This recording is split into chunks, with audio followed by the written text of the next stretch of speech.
Souviens-toi de la lumière. La mission de Gloria. Le pays de la lumière.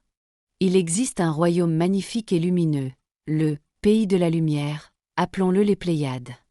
Tout y est empreint de beauté, joie, amour doré, et être vivant en harmonie. La reine de ce pays rayonne comme le soleil lui-même. Au-delà de ce royaume lumineux se trouve un pays où une planète sombre et malheureux. Appelons-le Gaïa. Là-bas, les êtres. Eux ont oublié la beauté. Eux ont souvent perdu l'amour. Eux ne perçoivent plus la lumière en eux.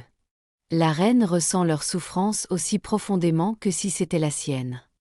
Les conseillers disent à la reine: quelqu'un doit descendre et rappeler aux gens là-bas l'amour et la beauté. Mais la mission est dangereuse, car dans l'obscurité, on oublie facilement la lumière. Ils choisissent une enfant nommée Gloria, le cœur le plus rayonnant de tout le royaume. Le courage et l'amour de Gloria sont plus grands que sa peur. La reine lui explique: les êtres qui vivent là-bas ont oublié qu'ils sont eux aussi des êtres de lumière. Tu dois les aider à se souvenir de qui ils sont. Elle bénit Gloria de sa propre lumière et lui assure: quoi qu'il arrive, nous ne t'oublierons pas.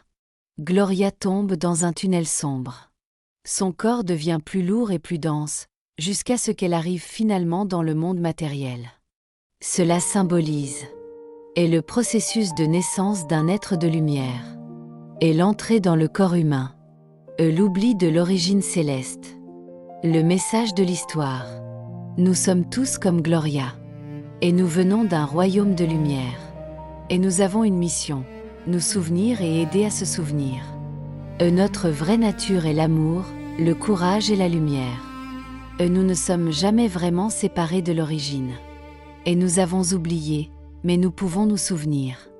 C'est une parabole poétique de l'incarnation humaine, de la mission divine que nous assumons ici sur Terre. Nous sommes des êtres de lumière qui sont volontairement entrés dans l'obscurité pour ramener l'amour et la mémoire, et notre lumière intérieure nous montrera toujours le chemin du retour. Nous avons oublié d'où nous venons. L'expérience spirituelle centrale de l'être humain est souvent la suivante. Nous avons oublié notre origine dans le monde spirituel. Nous avons oublié que nous sommes des êtres de lumière, des enfants de l'origine divine, portés par une étincelle de la source. Ce souvenir guérit.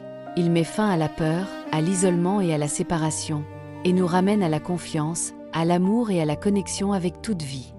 L'origine divine de l'être humain.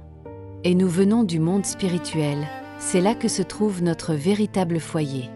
Et lors de notre descente dans la matière, nos parents divins nous ont donné une étincelle de leur esprit, une étincelle qui repose au centre de notre cœur comme une lumière sacrée intérieure. Et ce feu divin est indestructible. Chaque être humain connaît ce feu, sous forme de chaleur dans le cœur, d'enthousiasme, d'amour. Pourquoi nous devons nous souvenir? Oublier notre origine spirituelle conduit à un sentiment de séparation, de faiblesse ou de désorientation. Un rayon de soleil qui croit être seul et devoir lutter serait soulagé s'il apprenait qu'il fait partie du soleil. De la même manière, nous découvrons la paix et la force lorsque nous réalisons que nous faisons partie du tout divin et que nous ne sommes jamais coupés de la source. Comment parvenir à la véritable connaissance?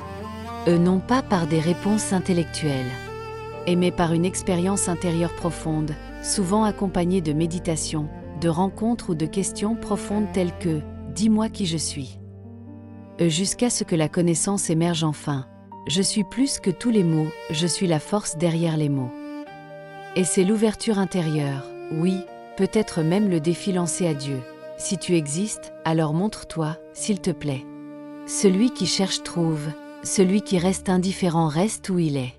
C'est un processus, et à la fin de ce processus se trouve l'illumination. C'est comme ouvrir la porte d'une nouvelle pièce lumineuse. Une nouvelle dimension de l'existence humaine. On vit une expérience similaire lorsqu'on tombe amoureux de quelqu'un d'autre. Ou lorsqu'un enfant naît.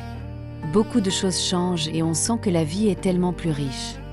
On n'en avait pas conscience auparavant. Nous étions aussi heureux sans enfants. Mais les enfants et un éveil spirituel sont ce qu'il y a de plus beau. C'est un éveil à sa propre identité divine.